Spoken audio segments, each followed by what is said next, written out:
Atenção! Começa agora uma teleaula de História do Ensino Médio.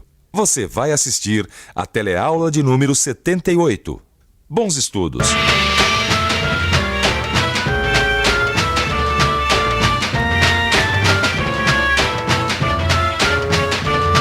Você saberia me dizer onde fica a Xíndia?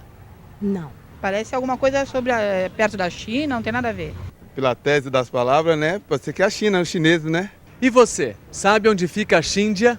Na teleaula 3 do curso de História, você aprendeu sobre a China na Antiguidade. Na teleaula de hoje, você vai lançar um olhar sobre a China moderna. Vai conhecer também o que está acontecendo com a Índia atual e entender por que estes dois países estão se tornando potências econômicas do século XXI. Vai conhecer as lutas travadas por essas duas nações para superar seus graves problemas sociais e econômicos e como cada uma delas lidou com esses desafios.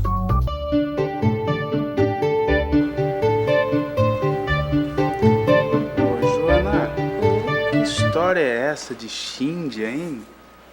Olha, se você não sabe onde fica a Xíndia, não precisa se preocupar porque não existe um lugar chamado Xíndia. Claro. Xíndia é um nome criado para designar dois países muito conhecidos, dois gigantes da Ásia. Bom, o que acontece é que esses dois enormes países têm algo em comum. Os dois entraram no século XXI como duas potências emergentes, devido à força de suas economias, e prometem ser duas das maiores nações deste século.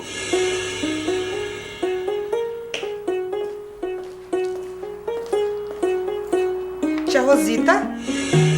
Oi, Luísa. O que a senhora tá fazendo? É que ontem eu comecei umas aulas de Tai Chi Chuan, lá no centro.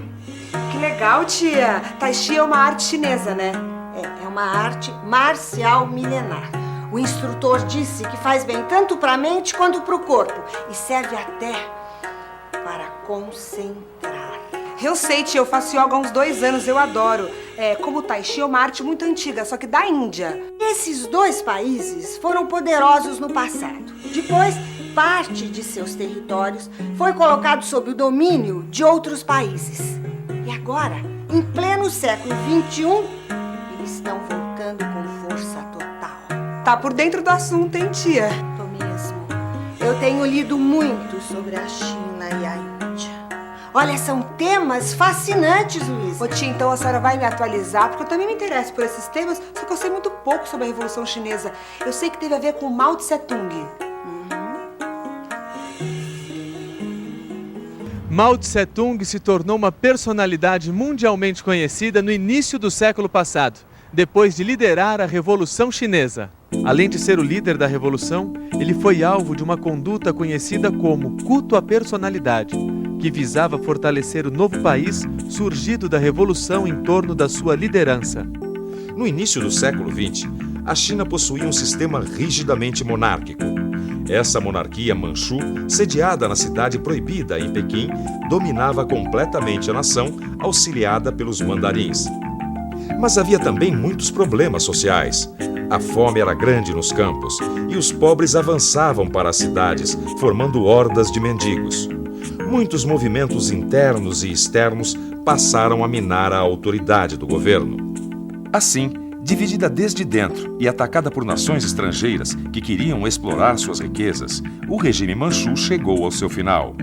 O menino imperador Puyi foi deposto em 1911 pelas forças nacionalistas. Mas a proclamação de uma república chinesa nem de longe resolveu os problemas da exploração estrangeira e das guerras internas. A Inglaterra, a França, a Alemanha e o Japão eram as nações imperialistas que mantinham domínio sobre as principais cidades litorâneas e, controlando os portos, conseguiam comprar matérias-primas por preços reduzidos.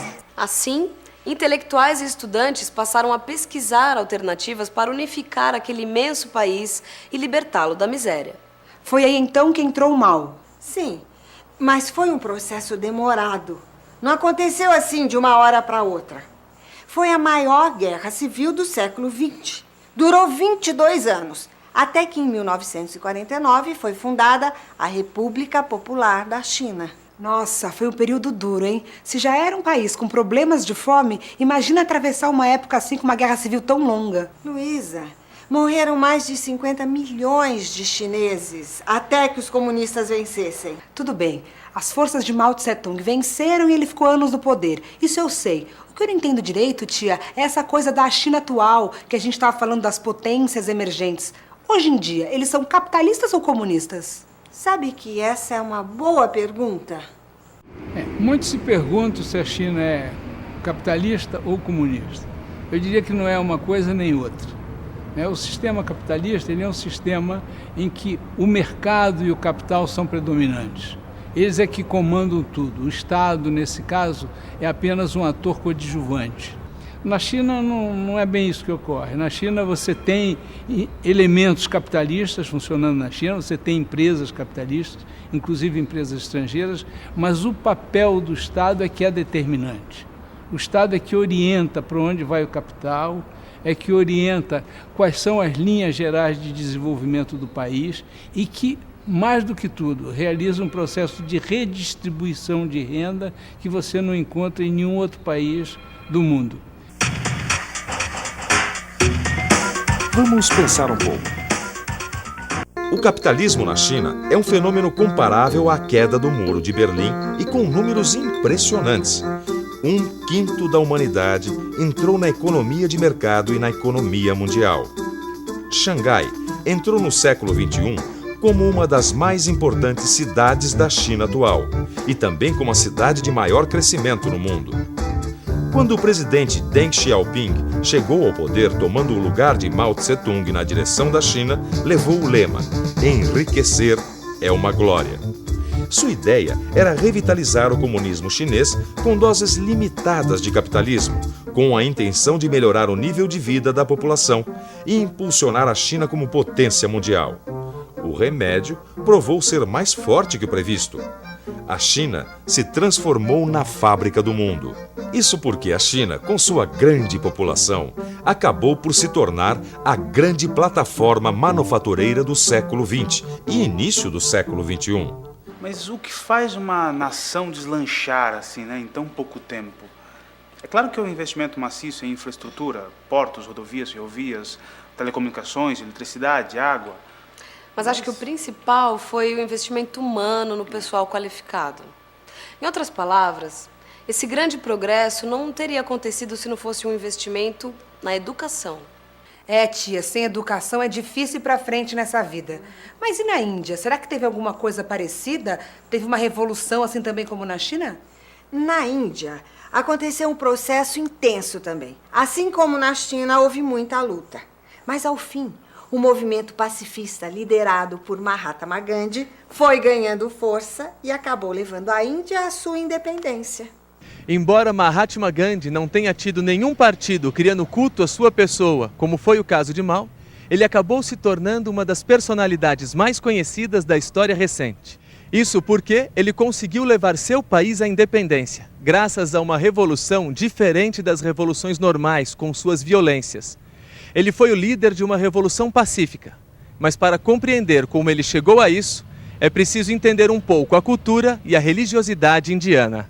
Bem, na Índia coexistem muitas religiões, como o catolicismo e o islamismo, mas o hinduísmo, que é a religião predominante, tem características próprias.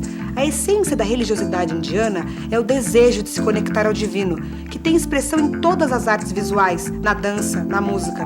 Eles acreditam na reencarnação, ou seja, os seres estão sempre renascendo na busca do aperfeiçoamento espiritual. E todo ato que se faz durante a vida tem um peso positivo ou negativo neste progresso. De fato, Gandhi acabou introduzindo diversos conceitos da religiosidade da cultura hindu na sua filosofia pacifista, fortalecendo assim em seu povo o conceito de revolução pela paz. Bom, então vamos conhecer melhor a Índia, onde Gandhi cresceu. Os ingleses unificaram o país criando uma administração civil indiana formada nas melhores universidades inglesas. Além disso, contribuíram com a língua e com a modernização das comunicações, principalmente com o telégrafo e com o sistema ferroviário que cobria todo o país. Havia, entretanto, uma postura racista por parte dos ingleses. Os indianos eram considerados cidadãos de segunda categoria em seu próprio país. No início do século XX, começaram a surgir movimentos descontentes para libertar a Índia deste jugo inglês. Esses movimentos ganharam força a partir do fim da Primeira Guerra Mundial. E foi nesse contexto de lutas de libertação que surgiu a figura de Mahatma Gandhi. Na verdade, Mahatma é uma palavra indiana que significa grande alma. Seu nome real era Mohandas Karamchand Gandhi. Ele era um advogado formado em Londres e que desde o início da sua carreira profissional se engajou em lutas contra a segregação racial dos indianos. Ele resolveu dedicar sua vida à luta contra a dominação colonial inglesa e utilizou para esse fim um método inusitado e que ficou conhecido como a política da não violência. A resistência passiva foi a maneira que Gandhi encontrou de protestar contra um estado de coisas sem, contanto, usar de violência. Os guardas, em geral, não sabiam como agir, pois não estavam sendo propriamente atacados pelos manifestantes. Estes permaneciam sentados, fazendo o seu protesto por uma ação de presença. Muitas vezes, os manifestantes, apesar de não agirem, eram vítimas da violência. Mas estes fatos acabaram fortalecendo o movimento como um todo. Gandhi manteve até o fim da sua vida sua postura de desobediência civil contra a dominação da potência estrangeira, mas sempre seguindo a via da não violência. Mesmo quando chamado para audiências, ele se recusava a usar roupas ocidentais, usando trajes indianos, mostrando dessa forma o seu orgulho pelas suas tradições culturais. E desse modo pacífico, ele mobilizou a população a produzir os próprios tecidos para mostrar que não dependiam da Inglaterra. Até hoje, a produção de tecidos é um dos setores mais prósperos da economia indiana.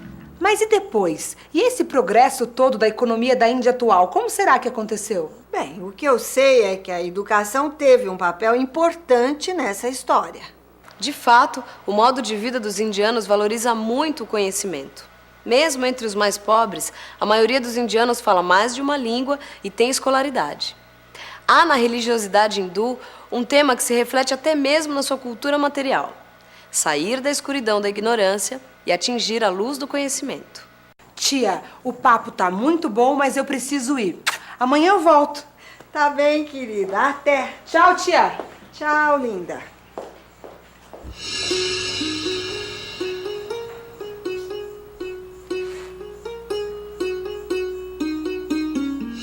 Então, conheceu a Scindia, não é?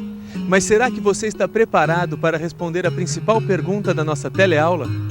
Por que a China e a Índia são exemplos de desenvolvimento no mundo de hoje? Preste atenção que é hora da nossa revisão. E atenção, se liga aí que é hora da revisão. Na teleaula de hoje, você aprendeu que Scindia é um nome inventado para designar o fenômeno do crescimento econômico de duas grandes nações muito antigas, a China e a Índia.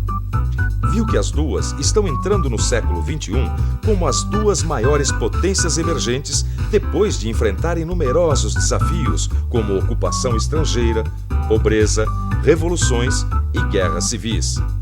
Na China, houve a Revolução Comunista, chefiada por Mao Tse-tung, que foi vitoriosa em 1949, com a criação da República Popular da China depois de várias décadas de uma guerra civil sangrenta. A Índia também teve que lutar para se libertar da dominação britânica. Entretanto, essa luta teve uma característica diferente, a da desobediência civil, unida ao pacifismo, ao caminho da não violência. Conceitos difundidos pelo carismático líder Mahatma Gandhi e que levaram a Índia à independência em 1947. Por fim, constatou que o desenvolvimento recente desses dois países se deve a investimentos na infraestrutura, mas essencialmente à importância da educação de seu povo. Está na hora de você também fazer a sua revolução pessoal, transformando a sua vida através do estudo. Até a próxima.